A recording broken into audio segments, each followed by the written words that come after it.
Hello, my name is Hakon, and welcome back to my channel, all you fabulous fighting fantasy aficionados, for the second episode of Armies of Death fighting fantasy gamebook number 36 in the series, and one where it's a sequel to Trial of Champions, which in itself is a sequel to Death Trap Dungeon. So you are in Trial of Champions the winner of the grand prize of the title, of course, of the competition to get through the Death Trap dungeon is called Trial of Champions here in Fang in Alancia. Were the sole victor. You got your prize money. You used it to buy a castle and fund a private army, which for some bizarre reason you now want to use to save the world, even though that's really not your job, I guess, but there you go. So yeah, that's the background for this story, and I'm still a bit sort of pensive about whether I'm liking the concept of having an army, but of course it does introduce some different dynamics and game mechanics to the story, to the book, which can in itself be interesting and add some variation on the usual recipe, I suppose, for an Ian Livingstone fighting fantasy book. As we know, not always the best work in the series, but it's often it's decent. It's decent. It has its charm anyway. So last time I didn't make too long an episode, and I think I'm going to try to make this a trend now, that I try to avoid that if I can, because it makes it easier for me to make videos, not to have to dedicate too much time to the recording. So I finished up when I'm heading towards where the battle will be against the armies of death, with my soldiers, dwarves, elven archers, human warriors, human knights. And I was given a choice early on whether to go by boat, but of course the captain who offered seemed a bit dodgy, and I'd already planned to go overland, and overland will also enable me to recruit some other soldiers potentially. And on this journey I encountered a marsh, and I was given the option of going through or going around, in which case I chose to go around. And going around this marsh, I encountered a cabin that I entered, and found that there was what appeared to be an elf woman tied to a table with a sword hovering above her, who looked like she might need rescuing. And in attempting to rescue her, I realized, of course, a little bit too late, that everything was an illusion. This was some kind of witch creature of some sort that was just there to lure me in and set a trap, and so the adventure ended for that playing session. So I'm going to do the finger bookmark method and go back one step, and instead of trying to rescue this imaginary elven lady in distress, I'm going to just leave the cabin and keep on going around the marsh and see where that takes me. So I'm going to swap the view now to my desk view, and of course you will notice, if you've seen the previous episode, that I've got some more maps here, which is what I ended up playing when the sound didn't record. But I'm going to go back to this point here, and I might follow the same path. I probably should follow the same path as what I already mapped out, and the same choices, because I think that's only fair that I'd go through the same kind of thing. Although there's a sort of a spoiler here now, I should have covered it up. It says the end over here, but that is based on a die roll, so of course that might actually have a different outcome this time. We'll get to that when we get there, and I'll also look a bit at the time in case that seems to be a good place to take a little break. Okay, right, so we're going back to leave this cabin. I think I'm going to do my reading glasses again today and go to paragraph 211, where it says, "You continue to march round the edge of the marsh, and in less than an hour it is behind you. Turn to 115. So not a very long journey round the marsh, really, when you think about it. And I can't see why anyone would go through a marsh if you can just walk around in a few hours. If you're talking days and weeks, that makes much bigger a difference. So 115, yeah, and I don't need to add that to my map. It is already there. 2 hours later, you see a small wood 100 yards to the north. The elven archers suddenly halt and tilt their heads towards the wood. Their keen sense is obviously aware of something happening. One of the elves approaches you and says, "We can hear the cries of several men calling for help from inside the wood. If you wish to see who is calling out, turn to 28. If you would rather continue marching east, turn to 295. So in my previous playthrough, that of course was not then properly recorded, I chose to check out this side quest, and I also, if I remember correctly, used the opportunity to talk about Gambler's Fallacy, because the previous sidetrack thing was the cabin with the witch that was trying to kill you.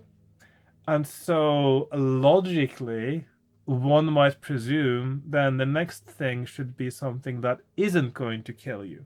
But that is the gambler's fallacy, that a previous outcome has any bearing on a future outcome of anything random. And of course, as far as I'm concerned, this is random. So you can't just put all your money on black all the time and expect there not to be a run of reds. So, but you'd see this all the time. People actually really believe, like if you see people thinking about looking at statistics of previous outcomes of something that has to do with numbers, when those have absolutely no bearing on the future. For instance, you might look at saying, okay, which numbers have been picked out as lottery numbers? And then you see which ones have been picked out the least. And then you say that, oh yeah, maybe that number is due. And then you put that on your lottery ticket. Or conversely, you might say that, oh, this number has come out the most, and therefore that is more likely to be picked out again. Both of those things are completely false. Every time there is a draw, it is completely random. So yeah, there's fallacies like that, and not hugely relevant to a fighting fantasy book. But if you think that because the previous encounter was a dangerous and deadly one, that the next one, that is your sort of side quest from where you're actually going, is going to be safe, then that is a false assumption based on that same kind of fallacy. The gambler's fallacy, I do believe that is the official name of the particular one where you think that the previous outcome has any bearing on the future. So if you it is really sort of a natural thing for people to presume. I throw a die like this and I get a number 4, and then most people, or many people, will think that, okay, that means that next time it's more likely to come up with a different number than 4, which is true, but 4 has just as much chance of coming up as any other number, which is where people get confused. It just feels counterintuitive. Okay, let's go. So I'm going to go to 28 to check out the noises of the men in the forest. So 10 of the elves accompany you as you walk stealthily into the wood, sword in hand. You can hear the cries of help quite clearly yourself now as you slip quickly from behind one tree to the next. Suddenly, in front of you, you see a wooden cage suspended by a rope from the branch of a tree. You see another close by with 2 arms sticking out between the wooden boards. You count 11 cages in total, each one probably holding a man. If you wish to make yourself known to the men in the cages, turn to 182. If you would rather retreat quietly out of the wood and rejoin your troops, turn to 143. But I think I'm going to go with the gambler's fallacy and think that this is not a trap. It looks like these people actually are subject to a trap, and helping them might benefit me in some kind of way. So I'm going to help them and go to 182, or at least make myself known, as it says here. You step out from behind a tree so that the men in the cages can see you. Free us quickly before the orcs return. One of them shouts desperately. 2 days ago their archers cut us down, killing 12 of us and injuring another. We were traveling east to join the army we have heard about that is marching to meet the Shadow Demon's forces. You sense that the man is telling the truth and instruct the elves to let the cages down. 10 tired-looking warriors are freed from their cages, but the 11th has died of his wounds. The 10 are keen to join you when they learn, much to their surprise, that you commanded the army they are looking for. After giving them food and water, you lead them out of the wood. Turn to 143. And this is something that's not always clear, I suppose, in the book. And I noticed this in this particular section. Actually, I'll talk about that in a few paragraphs down now. So I give them food and water and lead them out of the wood. And I turn to 143. You're almost out of the wood when you hear savage war cries. 15 heavily armored orcs are running through the trees towards you, brandishing swords, axes, and warhammers.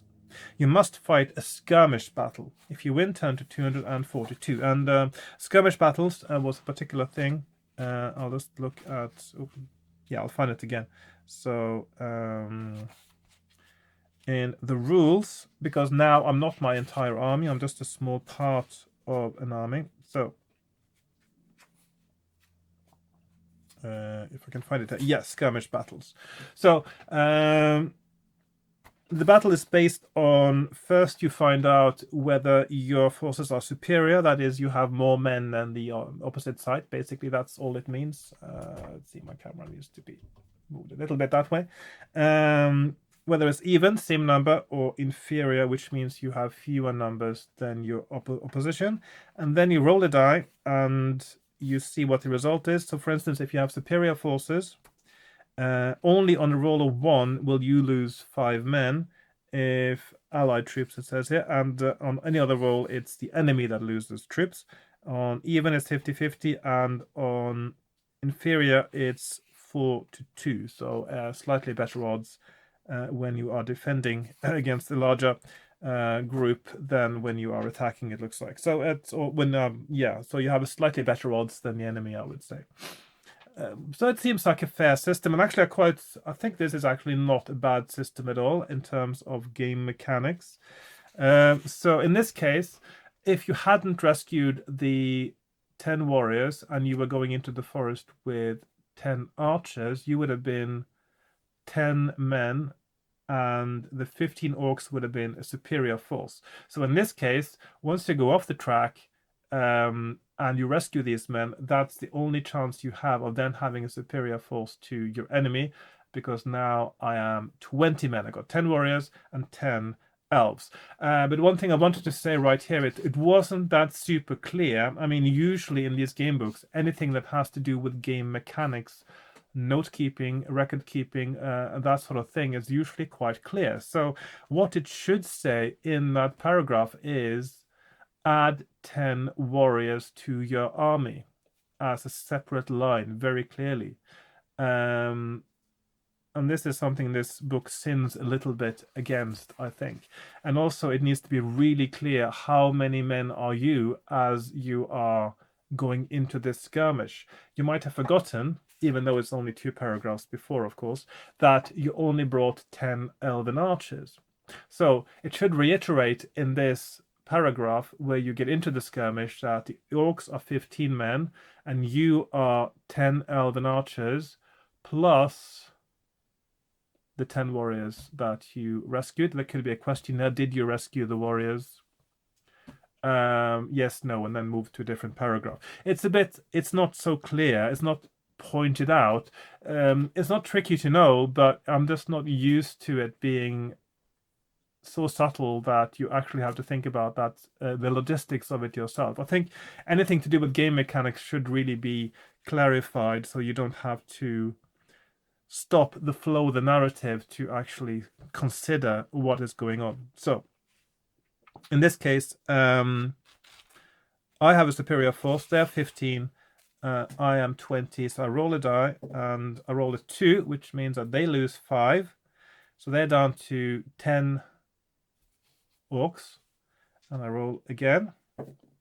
roll a 4, and I think that means they lose 10, or it could be another 5. I'll just have to get the... no, that's another 5, so they have 5 left, and I'm still superior. So, and then I roll a 1, which means that I lose 5, and I choose which 5 I lose. And then I roll a 6, which means that 10 of theirs are killed, and of course they only have 5 left, so that's me. So I'll lose 5, and I can choose which 5 to lose, and of course in this case I would choose to lose the warriors. My archers might be more important because of their range capabilities, and so I now have 105 warriors. Started with 100, like so. So that's how that works. And I think that's quite a good... It's a battle system that I find actually more enjoyable to roll out than the normal combat system of Fighting Fantasy. But maybe it's because it's fresh and new. But I keep going on about how I get a bit bored with the dice rolls, and especially the combat, and how that takes you away from the narrative. Because now skirmishes and army battles are, in a way, more part of the narrative than just a random combat between two opponents, I guess. Right, so I win and I go to 242. In search of the orc's possessions yields 10 gold pieces. I believe I've already added them to my gold here, 710, yeah. And some extra weapons for your men. After they have been distributed, you walk out of the wood to rejoin the rest of your troops. Turn to 295. So let's go to 295. The rest of the day passes without incident. As the light starts to fade, you look for a place to make camp for the night. You soon find a suitable spot by the river, and before long a fire is built and the designated cooks get to work spit roasting wild pigs. Everybody eats well, satisfying their large appetites after the long day's march. After posting 6 guards... Sorry, I'm just double checking if my the battery on my sound recorders, because what happened...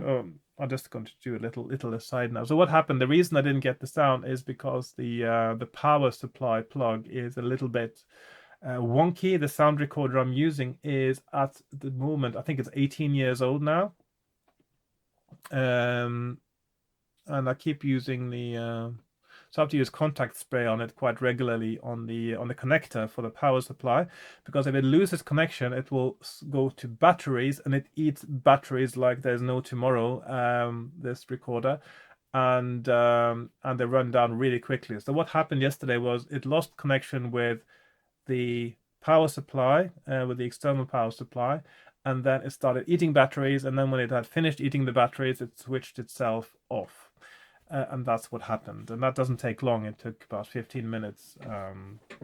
So yeah, they weren't fresh batteries, but still. Right, after posting 6 guards for the night watch, you settle down to sleep.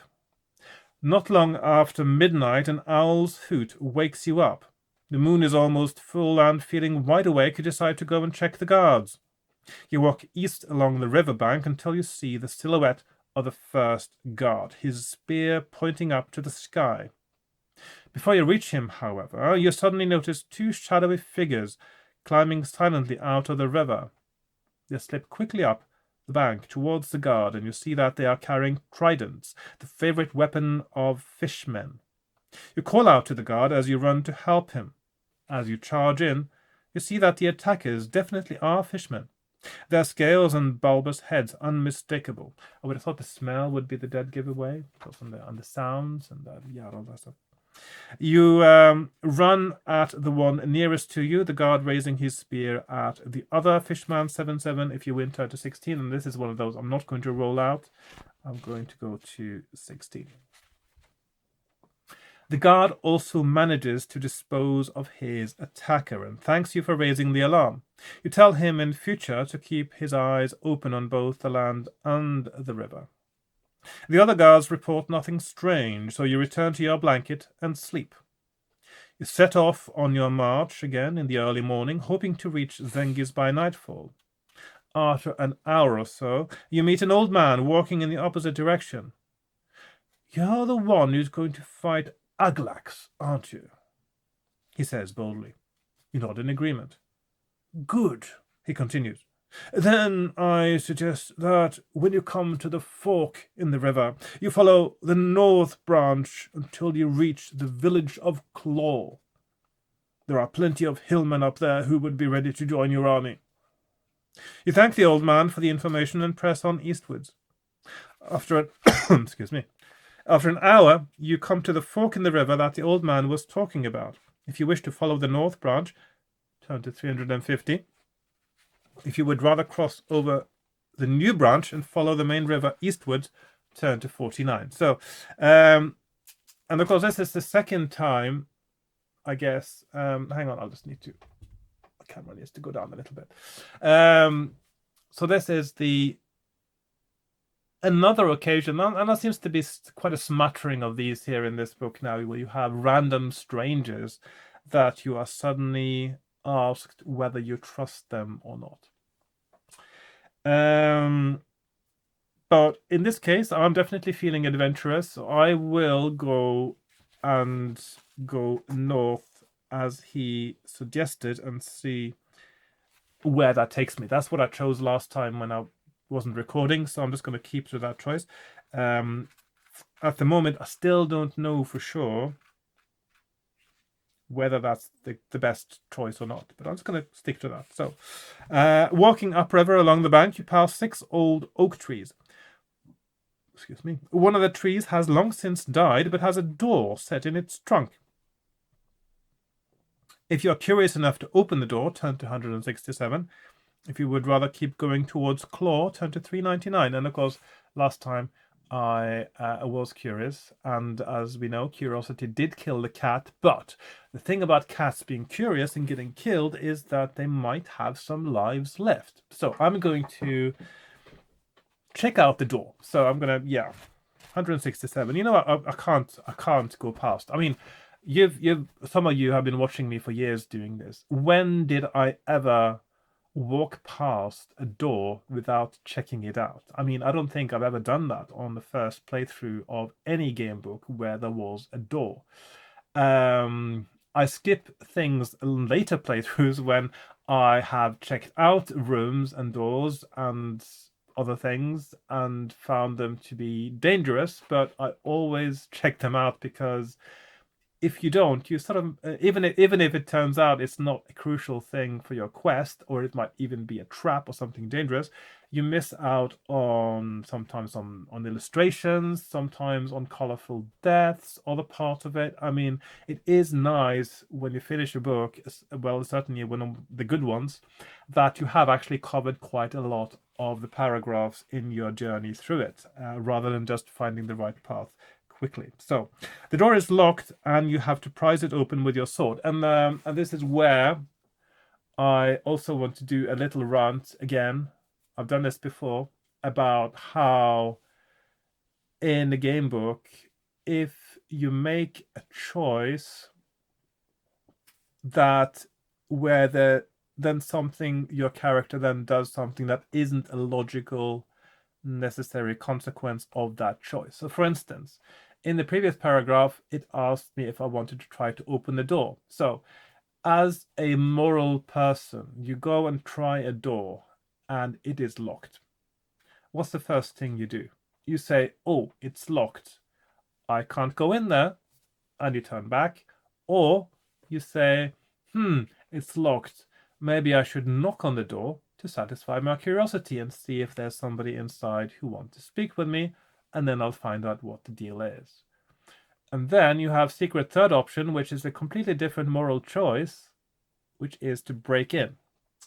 So now you're actually doing a choice out of curiosity, and that turns into a moral decision that might not necessarily be in keeping with your character. So, or what you want to do in your personification of that character. So now, my logic in my previous playthrough, which I was probably expressing in quite a different way, is that the character I envision myself as having in this particular book is one that in Dungeons and Dragons terms would be chaotic good. It's someone who is definitely wanting good things. He wants to save the world, but he is not worried so much about the means by which he gets there. So he's someone who might be willing to kill without any qualms if he knew it was for the greater good. And that's the kind of person who also wouldn't have any qualms about breaking and entering, just in case there might be something inside that door that would help him in that quest. So that was the logic I was going with. I'm not sure. I'm not entirely sure it's a entirely good person actually we're dealing with as a character here. I mean, he won the Trial of Champions. He won lots of money, but then he goes and buys a castle and a private army. So clearly he has some kind of selfish aspirations. But what had occurred to me was that who would go through the Trial of Champions, seeing all your, well, anyone who might have been short-term friends who also were part of the Trial of Champions gang, die, get killed. Sometimes you actually had to kill them because it was kill or be killed. How do you go through that without serious PTSD? I mean, post-traumatic stress disorder. It's definitely something, or PTS, I suppose it's supposed to be called now, post-traumatic stress. There's no way you can do that without getting post-traumatic stress. You are traumatized. You are someone who has been subjected to a lot of psychological trauma, and you have to find ways to cope with it and compartmentalize and project and all those things that people do all the time in trying to preserve themselves, even though they don't realize why they're doing them, and so they can be mean and immoral and a liability to others as a way of dealing with something that it could have been dealt in a completely different way if you'd known about it. So my logic is, the conclusions I came to was, I've got PTSD and I'm chaotic good. I'm going to break it into and see what's inside this door. Okay, so I'm okay with this choice being forced upon me in this case, but I would have liked to be able to make it myself in a separate paragraph. So it should say, as far as good gamebook design goes, it should say, the door is locked. Do you want to knock? Do you want to break in? Do you want to leave it? That's what I think. The door is locked and you have to prise it open with your sword. Finally, with a loud noise of splintering wood, the door flies open to reveal a large, rusty iron box. Crudely printed words on the lid give the warning, "Do not open. Property of Unmo." If you nevertheless wish to open the box, turn to 229. If you would rather respect the owner's wishes and leave the box and march on, turn to 399. And see, there you get the second choice is a moral decision. So now you're given the option. But of course, I've already justified the breaking and entering. I'm going to open the box because regardless of who owns it now, if it benefits me, I'm actually here to save the world. I can commandeer it with a good conscience. So I'm opening the box, going to 229. You lift the lid and find that the box is crammed full with the possessions of a goblin called Unmo. A year-old diary written in Goblin language tells of Unmo's adventures and battles, and this is read out to you by one of your dwarfs who learned Goblin during the 2 years he spent in a slave mine. The dwarf reads out the last entry with concern in his voice. "Fiddlesticks balmy, I'm off to join the army. Aglax is yearning for us to do some burning. We're all willing, itching for some killing." So obviously this goblin is straight from the hood and is sort of doing his gangster rap when he's writing his diary. So yeah. And I have to say at this point, I know I sometimes jab a little bit at Ian Livingstone's attempts at poetry, but and in the past I've definitely said a few times that some of his efforts are a little bit subpar. But I think that up until this point, this is the best poetry that I've seen Ian Livingstone write. This is actually quite good. It's got a nice rhythm to it, a nice sort of rappy kind of style to it that actually works. So yeah, kudos to Livingston. Finally, is getting somewhere. He's improving. I'm actually quite enjoying that. So yeah, so this is the Goblin, the Gangsta Goblin, MC Goblin Unmo, MC Unmo. Yeah. However, you find no map or clue as to where Unmo has gone to join Aglax. And of course, in this case, now this belongs to the enemy, even enemy forces, and Aglax and one of his soldiers. So obviously, I'm not commandeering this anymore. I'm not taking it from someone good for the greater good. I'm actually it's looting from the enemy, which is perfectly fine. Okay. His other possessions amount to a blanket, a leather pouch full of teeth. Why do goblins always have teeth in fighting fantasy? 2 clay pots, a pair of leather sandals, a brass nose ring, a pewter mug, a bag of shells, 2 rat skulls, a wooden eidolon, copper amulet in the shape of a beetle on a copper chain. And that all sounds like stuff that you would have thought that the goblin would have taken with him. I mean, these are his, well, clearly his prized possessions. Well, clearly he wanted to keep them safe while he joins the army, and so he wanted to come back there and collect them later. But you would have thought that some of these things are things that he would have brought along with him, but there you go. The amulet is the only thing which interests you. Decide whether or not to place it round your neck before leading your troops north again. Now, this is where curiosity can kill the cat again, of course. I'm going to wear this amulet, and even though I'm just realizing that the fact that Unmo himself decided not to wear it going into battle might mean that he knows that it doesn't have any effects that will benefit him in the battle. But I will risk it nevertheless. So I'm going to wear the amulet and then lead my troops north again and go to 399. So now the advantage clearly of me recording this episode now 1 day after I did the previous one that didn't work out and the sound was missing is that I remember quite a lot of the points I wanted to make and that I did make along the way yesterday. So I might not be able to explain them in exactly the same way or with the same level of eloquence. You never know. This is today. I'm doing this before eating my lunch, and yesterday I did it after. I'm usually more eloquent after I've had a good meal. So yeah. But I think I'm covering my points reasonably well because I worked them out yesterday.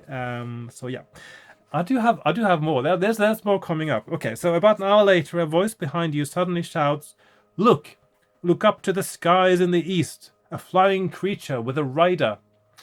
You look up to see a lizard-like creature with great green leathery wings swooping down towards you.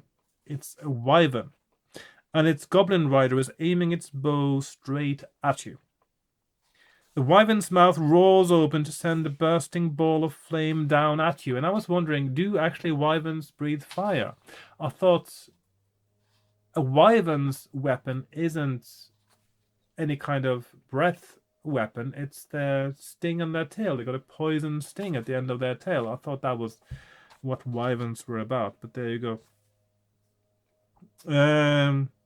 Roll 1 die. If you roll a 1, turn to 97, etc. I'm going to roll this one. So roll the 6 and turn to 360. That's not what happened last time, I believe. So I'll get a different result. With lightning speed, you dive to one side as the fireball crashes onto the ground where you were standing. You scramble to your feet just as the goblin rider looses its arrow at you. Roll 1 die. If you roll 1, turn to 304. If you roll between 2 and 4, turn to 344. If you roll 5, turn to 147. If you roll 6, turn to 283. I'm going to roll that again. I'll roll the 5. Last time, yesterday, when I was playing this, I rolled a 1, and that is actually a death paragraph. You die if you roll the 1. The arrow hits you and kills you.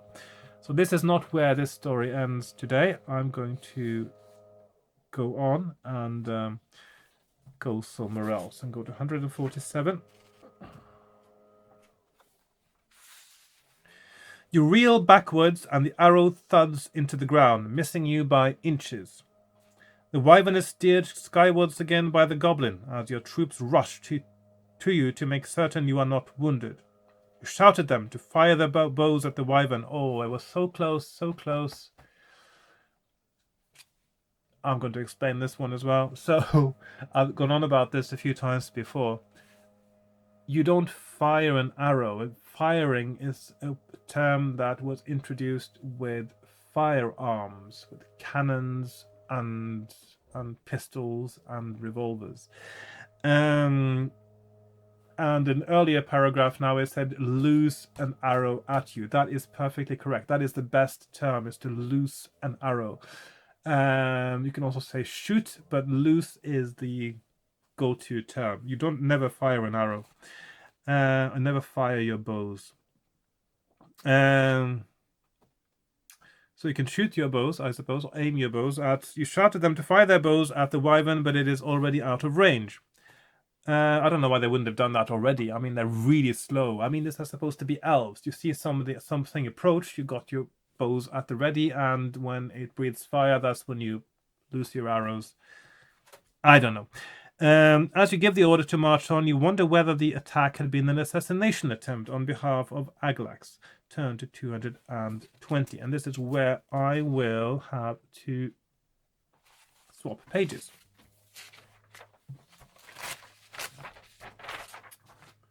So I'm going to do FF36, map number 2. And I'm starting down here with paragraph 220. I presume that's where all the other ones lead just before here as well, so that'll be fine. It is mid-afternoon when you see wisps of smoke rising into the air against the distant stark backdrop of Icefinger Mountains, stretching as far east and west as you can see. The elves' keen eyesight reveals that the smoke is rising from the chimneys of huts in a small village which you presume must be Claw. You decide to enter the village with only 10 men to show the hillmen that you mean them no harm. 20 minutes later you enter the village, but it appears completely deserted. Not a soul is in sight. Only the smoke which continues to rise from the chimneys convinces you that somebody must be nearby. The village consists of 30 wooden huts forming a circle round one larger hut, which you assume is either a meeting place or a hall of worship. You call out but get no reply, and the shiver runs down your back as you wonder if this is a trap. I had been wondering before, because up to this point in Fighting Fantasy as well, your experience with hillmen is somewhat sketchy. Every time you meet a hillman in Fighting Fantasy, it is because they are trying to kill you. So, yeah, we'll see.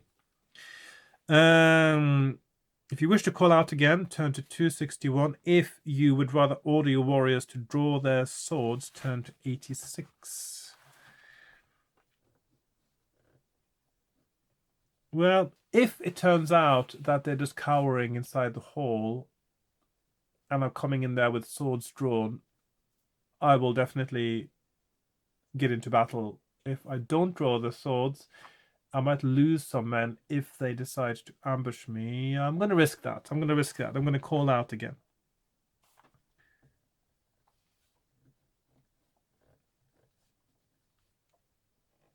Um, 86. Swords. Call. So I'm going to call again. 261.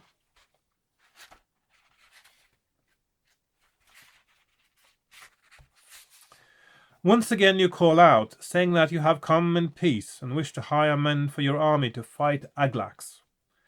Suddenly a sinewy-looking man with long hair and dressed in animal skins jumps down from the roof of one of the huts, landing about 10 yards in front of you. I am Vine, leader of the hillmen. We wish to join your army, but we do not require gold in payment. I don't know why he's Austrian. You must prove to us that you are a true leader. You must wrestle with me. If you win, I and 14 of my finest men will serve you. If you lose, you will have none, and although you will be free to leave, the 10 men who are with you must... now it's more French. I don't know. It's something strange going on with his accent. The 10 men who are with you must work for us for a month. Yes. If you wish to wrestle Vine, turn to 307. If you would rather give the order for swords to be drawn in order to show Vine that you have no time for his suggestion, turn to 86, which is the same as the other paragraph, which means that drawing swords leads to no good things in this case. I am going to wrestle him.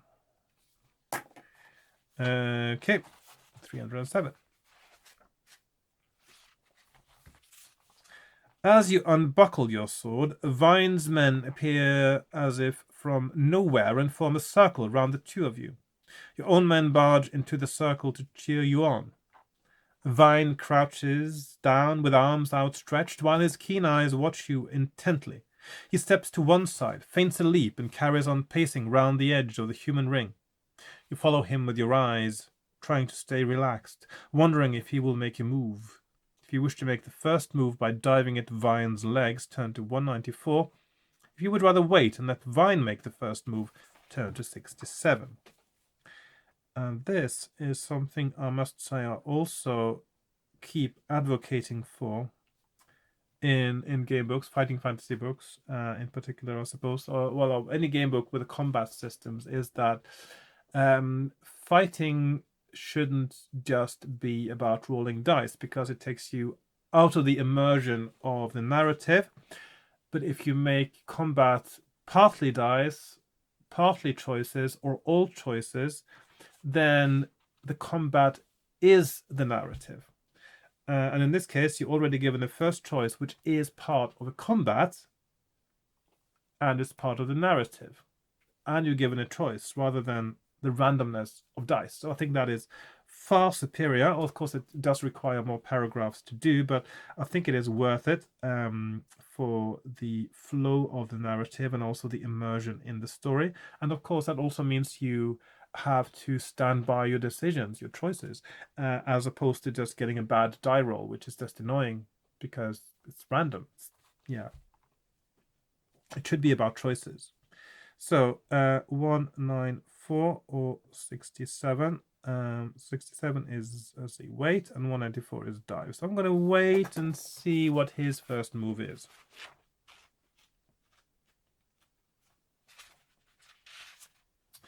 The agile hillman suddenly makes his move, and before you have time to react, you are knocked to the ground by a flying two-footed kick. You land with your face in the dirt and feel a sharp pain in your arms as they are twisted up behind your back in a vice-like grip. You try to break free, but struggling only increases the pain, and you are forced to submit to Vine. Turn to 213. So that was clearly not the right choice. I was hoping there'd be more choices in that battle, but I'm going to put a red box around that choice, because then that sounds like that is most likely. I mean, they could both be bad, but that sounds like it's the least good one.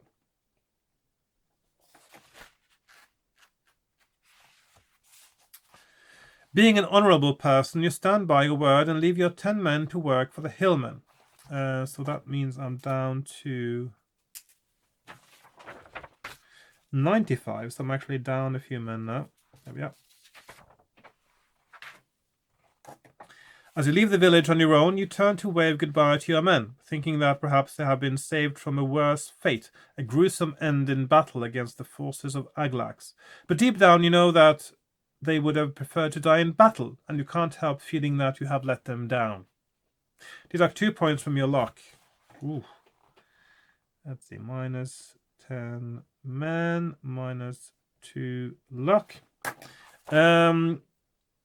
Putting the thought to the back of your mind, you quicken your step and return to your waiting army. Within half an hour, the army is on the move, heading southeast after crossing the river towards Zengis.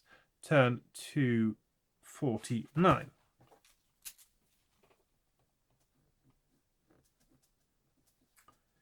And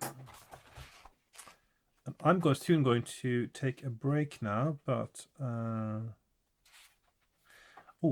get to the beetle amulet first. The rest of the day passes without incident, and as the light begins to fade, you give the order to set up camp at a defensible spot no more than 10 miles distant from Zengis. As you settle down to sleep, having feasted on stewed rabbit, your mind drifts over the events of the day. But within seconds, you are asleep. If you are wearing a beetle amulet round your neck, turn to 128. If you are not wearing this amulet, turn to 279. So let's do this first and see what happens with the amulet. I'm quite curious to find out if its effects are ill or good. So 279 not and 128. Amulet. So let's find out. 128. For you, it will be a long night, a night that lasts forever. As soon as the moon rises, the amulet becomes animated by the warmth of your skin, and the beetle burrows into your neck and severs your windpipe. And that is just perfect, because Ian Livingstone has actually managed to create an end for me that is very well timed, actually. So it's interesting how I know it's these are not insta deaths, actually. I mean, these are proper deaths, I would say. I mean, all the one that I suffered yesterday, although that was a dice roll, but it was a 1 in 6 dice roll, so that's fine. And this was based on a choice, which means I need to own that choice. And of course, I did have my misgivings. I mean, why would the goblin not bring the amulet with him in battle if it was a good thing? And so this is... Maybe this is because Ian Livingstone, at this point, I don't think he'd actually written a new fighting fantasy book for a while. And so maybe he got a bit more time with it, and maybe he thought the insta-deaths weren't that great. I don't know. It certainly seems like it is a better book in that sense, although a little bit of a room for improvement in terms of making a moral choice, or making the character commit to a moral choice that isn't part of the choice that you as a player has to make in the paragraph before. So a little bit of a minus there, but otherwise, yeah, that's so I will start next time using my finger bookmark technique as usual, and decide that I did not wear the amulet. That's the only difference. Otherwise, I'm going to do exactly the same again. Maybe no, I'm not going to change my choice with the hillman. I'm going to actually... The only choice I'm going to change is the one that caused this particular death, and so I will not wear the beetle, and then see what happens from there. Okay. I'm not too fussed about the hillman because it's to do with the size of my army, and in the end, when that is all it comes down to in the battle with Aglax at some point, I'm not going to be bothered whether I have the numbers or not, really. Probably I'm just going to... Well, in a way, there is a caveat to that, because one could argue that the usual shopping list system that Ian Livingstone certainly uses a lot, whereby you have to find the right items, the right keys, the right whatever, the right codes to get through a door towards the end, that usual MacGuffin thing, is replaced in this book possibly by the need to have a certain number of men in order to stand a chance at the end of winning the battle.